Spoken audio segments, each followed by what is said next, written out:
Saya ini baru sholat maghrib, sudah nggak sabar pengen bikin konten tentang Denny Siregar yang terkenal dengan Markibong. Mari kita seruput kopinya. Siapa Denny Siregar? Seberani itu dia.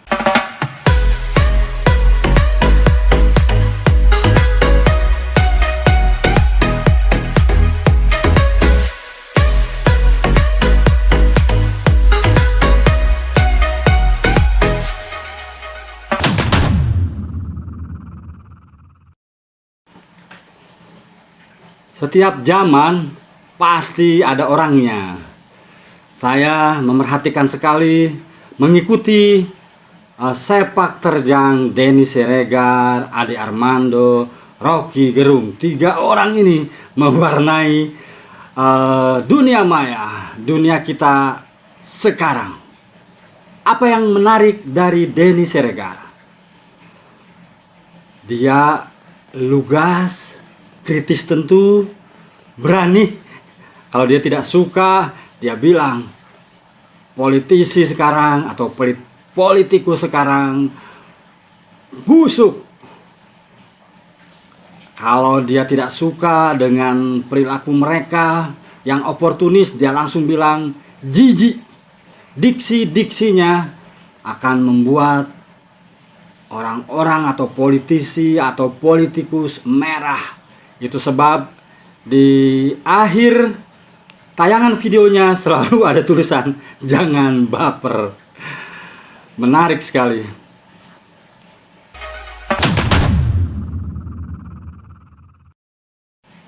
Saya ingin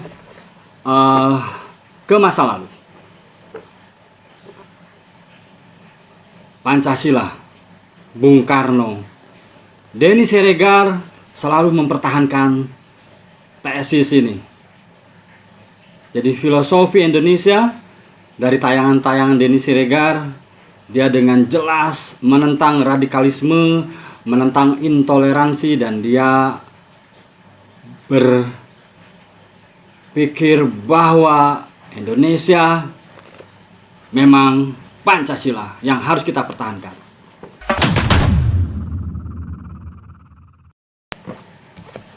Naiklah ini Bung, atau bukan Bung, Pak Harto. Di era Pak Harto, saya termasuk orang yang anak muda yang merasakan bagaimana suasana waktu itu sangat represif. Kreativitas dipasung. Di era Pak Harto banyak sekali peristiwa-peristiwa yang di luar perkiraan kita. Para aktivis atau orang-orang yang kritis kemudian hilang ya. Nah, muncullah nama Amin Rais, Budiman Sujatmiko, MH Ainun Nadjib. Saya ingat sekali di buku ini Bung Karno bilang, mau diapakan aku? Kata Soeharto saat itu, Pandito ya, mendem jero, jadi tidak akan diapa-apakan. Jadi segala aib Bung Karno akan disembunyikan.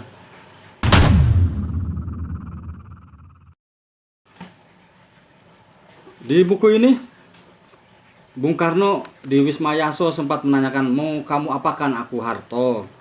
Aku sudah mendeklarasikan Nasakom, nasionalis, agama, dan komunis.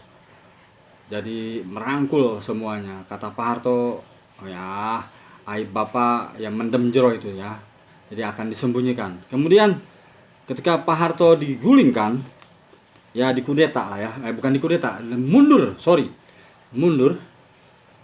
Lahirlah tokoh-tokoh seperti Amin Rais, Budiman Sujatmiko ya, termasuk Megawati juga yang dijolimi saat itu sebagai ketua umum partai PDI, yang kemudian berseteru dengan Suryadi, muncullah PDI Perjuangan.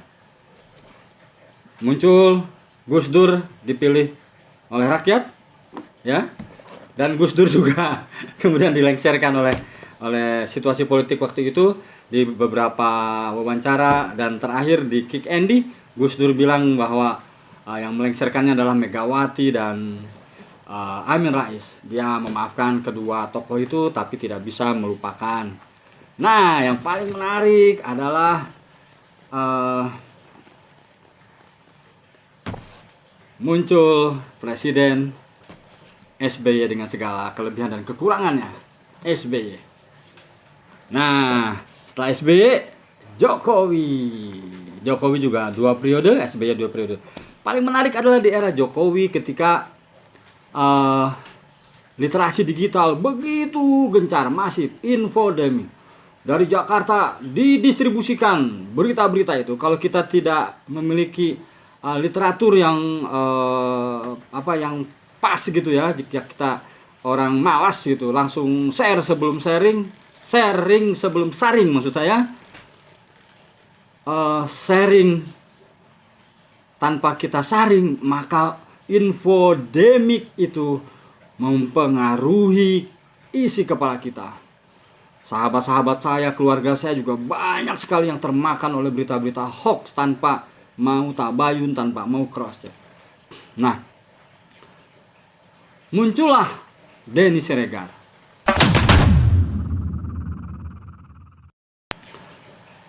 Muncullah Denny Siregar. Di beberapa tayangannya dia selalu bilang bahwa dia selalu mengcounter para pakar atau politisi atau aktivis yang menyerang Jokowi, termasuk Rocky Gerung. Dia paling berani. Dalam wawancaranya dengan Deddy Corbuzier, Denny Siregar mengatakan bahwa saya tidak membela, saya bukan pendukung Jokowi. Kalaupun dikatakan buzzer, ya terserah. Yang penting jika ada yang menyerang Jokowi harus argumentatif, punya data-data yang kuat, maka dia akan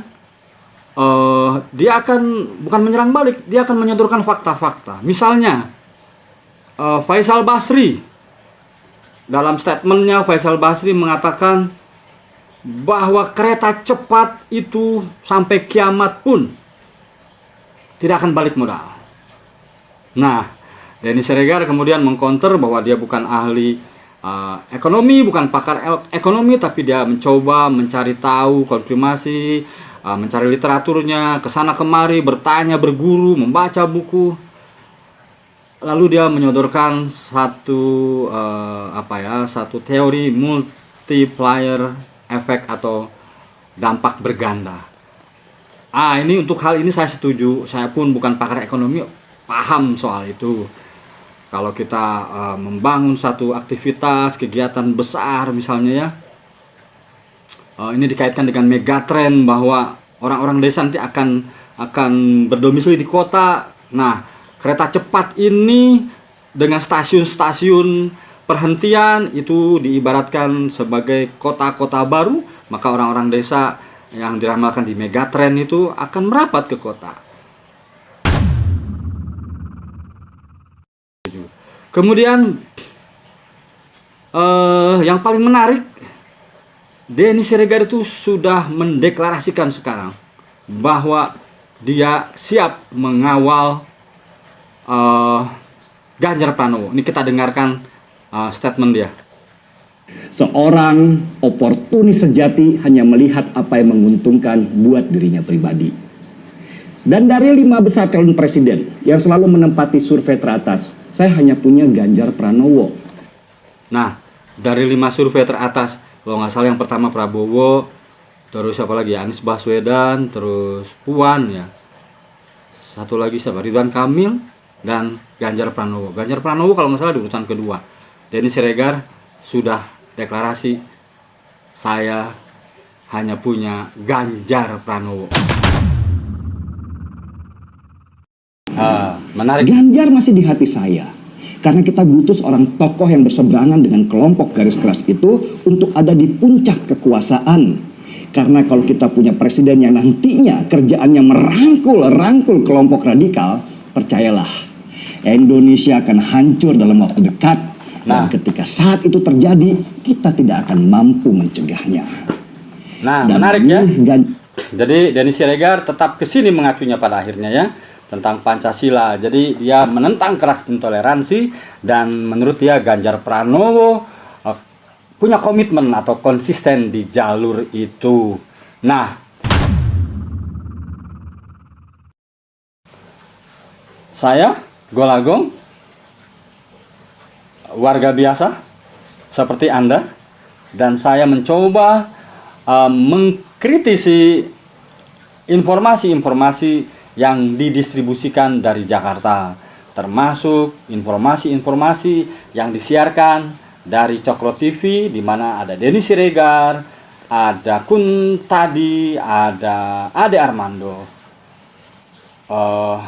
Audio Denny Siregar tadi saya ambil dari Gaspol, kalau nggak salah ya, Gaspol 2045. Saya Golagong, tentang literasi semua ada di sini.